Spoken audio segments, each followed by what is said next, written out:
আগে যখন আমরা স্কুলে পড়তাম তখন আমাদের জন্য তেমন কিছু ডে ছিল না, কিন্তু এখন আমাদের বাচ্চাদের জন্য স্পেশাল কিছু কিছু ডে আছে। তবে যাই হোক, সেগুলো ডের কথা আর নাই বলি, তো আমরা গার্জিয়ান হিসেবে সেগুলো তো পালন করতেই হবে। সো হ্যালো এভরিওয়ান, আসসালামু আলাইকুম। সিনথিয়া ব্লগে আপনাদের সবাইকে স্বাগতম। সবাই কেমন আছেন? আলহামদুলিল্লাহ, আমিও ভালো আছি।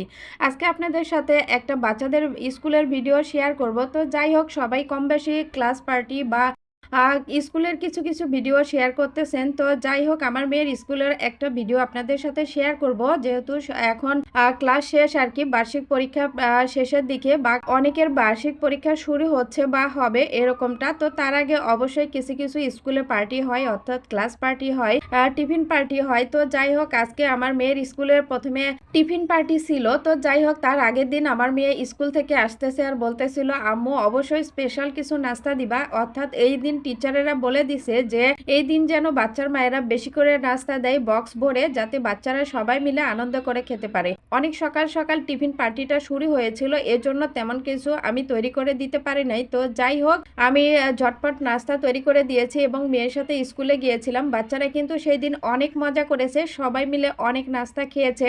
এর নাস্তা এ খেয়েছে, এর নাস্তা এ খেয়েছে, এবং মিসেরাও অনেক সুন্দরভাবে আদর যত্ন করে বাচ্চাদের খাইয়ে দিয়েছে। এই বিষয়টা আমার কাছে অনেক ভালো লেগেছে। তো যাই হোক, তার 2 দিন পরে শুরু হয়েছে ক্লাস পার্টি। যেহেতু ক্লাসের শেষের দিন, অবশ্যই ক্লাস পার্টি হবে, বাচ্চারা আনন্দ করবে, এক ক্লাস থেকে অন্য ক্লাসে যাবে, এজন্য সবাই মিলে এখানে আয়োজন করা হয়েছে এবং এখানে খাওয়া দাওয়ারও ব্যবস্থা রয়েছে। তো যাই হোক, প্রোগ্রাম ছিল বিকাল থেকে। তো বিকাল থেকে বাচ্চারা অনেক আনন্দ করেছে, সবাই মিলে এখানে এনজয় করেছে। প্রতিটি ক্লাসে আলাদা আলাদা করে এরকম বাচ্চাদের নিয়ে আনন্দ করা হয়েছে। তো আমার মেয়ের ক্লাসের বাচ্চাগুলো ছিল অনেক, এর জন্য এই যে বাইরে আয়োজন করা হয়েছে, প্রত্যেকটা বাচ্চারা অনেক নাচানাচি করেছে, এনজয় করেছে। আসলে সত্যি কথা বলতে সেই মুহূর্তটা অনেক আনন্দের ছিল।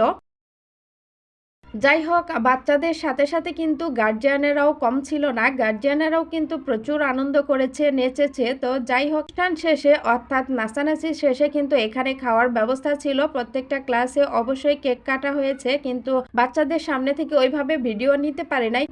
প্রত্যেকটা ক্লাসে বাচ্চারা রাখা ছিল, কারণ ওই দিন অনেকটা ভিড় ছিল, অনেক গার্জিয়ান ছিল এবং প্রত্যেকটা কানায় কানায় অনেক মানুষ ছিল, এজন্য আর কি সবগুলো ভিডিও নেওয়া সম্ভব হয় নাই। তো যাই হোক, সবশেষে বাচ্চাদের পাশাপাশি গার্জিয়ানদেরও কেক দিচ্ছিল এবং কেকের শেষে এখানে খাওয়া দাওয়ার ব্যবস্থা করা হয়েছিল। সেগুলো খাবার যদিও আপনাদের সাথে আমার শেয়ার করা হয় নাই। যাই হোক, এখানে খাবারের বক্স ছিল 2 জন করে, অর্থাৎ 2 জনের বক্স ছিল এখানে।